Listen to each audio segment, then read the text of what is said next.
আসসালামু আলাইকুম। কেমন আছেন সবাই? সবাইকে স্বাগতম জানাচ্ছি আমার চ্যানেলে আরও একটি নতুন ভিডিও দেখার জন্য।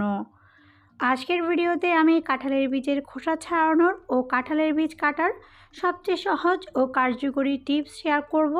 সাথে থাকবে কাঁঠালের বীজ সারা বছর সংরক্ষণ করে খাওয়ার সঠিক পদ্ধতি। আশা করছি ভিডিওটি আপনাদের কাছে ভালো লাগবে ও আপনাদের কাজে আসবে। ভিডিওটি ভালো লাগলে অবশ্যই আমার চ্যানেলটিকে সাবস্ক্রাইব করবেন আর ভিডিওটি শেয়ার করে দিবেন। কাঁঠাল না খেলেও কিন্তু কাঁঠালের বীজ খায় না এমন মানুষ খুব কমই আছে। কাঁঠালের বীজ দিয়ে আমরা বিভিন্ন ধরনের রান্না করে থাকি। এটা তো মাছ, শুটকি যে কোনো কিছু দিয়ে খেতে দারুণ লাগে। কিন্তু এই কাঁঠালের বীজের খোসা ছাড়ানোটা কিন্তু অনেক বেশি কষ্টকর। সহজে উঠতে চায় না, নখ ব্যথা হয়ে যায়। আমি আজকে যে টিপসটি শেয়ার করব সেটা দিয়ে আপনারা 5 মিনিটে প্রায় 1 কেজির মতো কাঁঠালের বীজই কেটে নিতে পারবেন। আমাদের সবার বাসায় কিন্তু এরকম সুপারি কাটার জাতা বা সর্তা থাকে। সেই সুপারি কাটার জাতা বা সর্তা দিয়ে খুব সহজেই কাঁঠালের বীজ কেটে নেওয়া যায়। অনেক সময় দেখা যায় কাঁঠালের বীজ বটি বা ছুরি দিয়ে কাটতে গেলে হাত কেটে যায়। এভাবে সর্তা দিয়ে কাটলে হাত কাটার কোনো ভয় নেই। আবার খুব সহজে আপনারা যতটা টুকরো চাইবেন ঠিক ততটা টুকরো করে নিতে পারবেন। আমি এভাবে দেখুন কিভাবে খুব সহজেই কাঁঠালের বীজগুলো সর্তা দিয়ে কেটে নিচ্ছি। সর্তা দিয়ে আপনারা 1 থেকে 2 কেজি কাঁঠালের বীজ অনায়াসে কেটে ফেলতে পারবেন খুব অল্প সময়ের মধ্যে। সর্তা যদি না থাকে তাহলে রান্নাঘরে যদি আপনাদের কেচি থাকে আপনারা সেই কেচি দিয়েও কিন্তু কাঁঠালের বীজটা কেটে নিতে পারবেন। রান্নাঘরে কেচি না থাকলে বাসায় যদি কোনো ধার কম বা কিছু কাটেন না এমন পুরনো কেচি থাকে সেই কেচি দিয়েও কিন্তু আপনারা এই কাঁঠালের বীজগুলো কেটে নিতে পারবেন। কারণ এই কেচিতে কিন্তু ধার থাকার প্রয়োজন নেই, আপনারা এই কেচি দিয়ে খুব সহজে এভাবে কাঁঠালের বীজটা কেটে নিতে পারবেন। আমার এই কেচিতেও কিন্তু খুব বেশি ধার নেই। তারপর দেখুন কি সুন্দর করে কাঁঠালের বীজগুলো কেটে যাচ্ছে।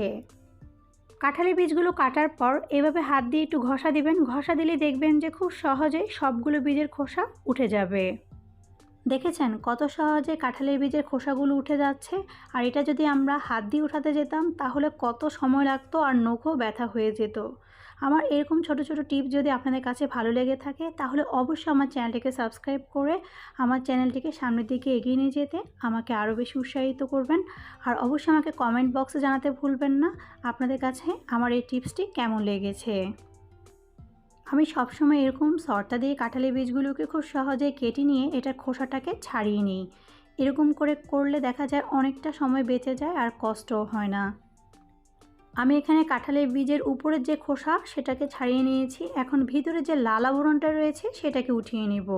এটাকে কিভাবে আপনারা খুব সহজেই দ্রুত উঠিয়ে নিতে পারবেন সেই টিপসটি এখন আপনাদের সাথে শেয়ার করব।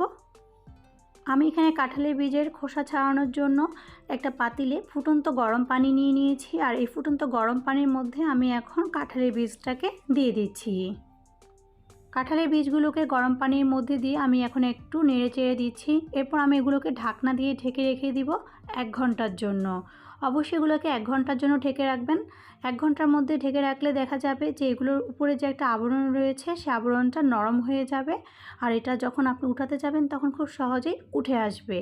1 ঘন্টার কম হলে কিন্তু হবে না, অবশ্যই এটাকে 1 ঘন্টার মতোই ঢেকে রাখতে হবে। 1 ঘন্টা পর আমি এখন কাঁঠালের বীজের উপরে পানিটাকে ফেলে দিচ্ছি। আর কাঁঠালের বীজগুলোকে আমি এভাবে হাত দিয়ে কচলিয়ে নেব। হাত দিয়ে কচলানোর সময় দেখবেন যে এরকম করে লাল আবরণটা উঠে আসছে। খুব ভালো করে কচলিয়ে নেওয়ার পর দেখবেন যে প্রায় সবগুলো আবরণই কিন্তু উঠে যাবে।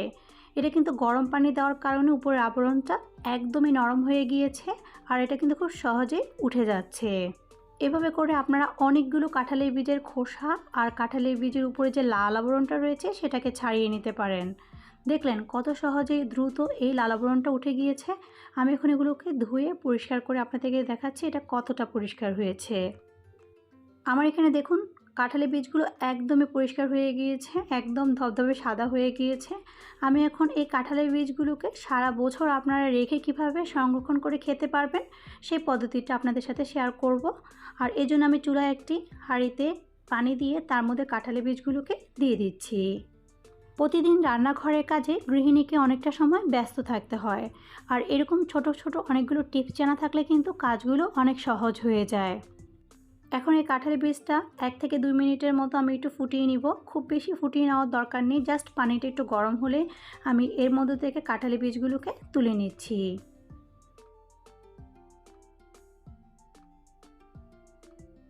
এভাবে কাঁঠালের বীজগুলো আপনারা সারা বছর রেখে সংরক্ষণ করে খেতে পারবেন। যখন মন চাইবে তখন ফ্রিজ থেকে বের করে শুধু রান্না করবেন। আর এটাকে অবশ্যই আপনারা এরকম জিপলক ব্যাগে ভরে ঠান্ডা করে তারপর এটাকে ডিপ ফ্রিজে রেখে দিবেন। আর এটা প্রায় বছরখানেক রাখলেও কিন্তু একদমই ভালো থাকবে। দেখলেন কত সহজেই কাঁঠালের বীজগুলো কেটে ধুয়ে পরিষ্কার করে তারপর আমি এটাকে সংরক্ষণ করে রেখে দিচ্ছি সারা বছরের জন্য। আমার এরকম ছোট ছোট টিপসগুলো যদি আপনাদের কাছে ভালো লেগে থাকে তাহলে অবশ্যই আমার চ্যানেলটিকে সাবস্ক্রাইব করবেন। আর আমার চ্যানেলটি ভিডিও যদি আপনাদের কাছে ভালো লেগে থাকে অবশ্যই আপনাদের ফ্রেন্ডস আর ফ্যামিলির সাথে শেয়ার করতে ভুলবেন না। আমার নতুন চ্যানেল, আপনাদের সাপোর্ট অনেক বেশি প্রয়োজন। আশা করছি আমার এই ভিডিওটি আপনাদের কাছে আমার আগের ভিডিওগুলোর মতোই ভালো লেগেছে। তাহলে আজকে এখানে বিদায় নিচ্ছি। সবাই খুব ভালো থাকবেন, সুস্থ থাকবেন আর মডার্ন হোম টিপসের সাথেই থাকবেন। আল্লাহ হাফেজ।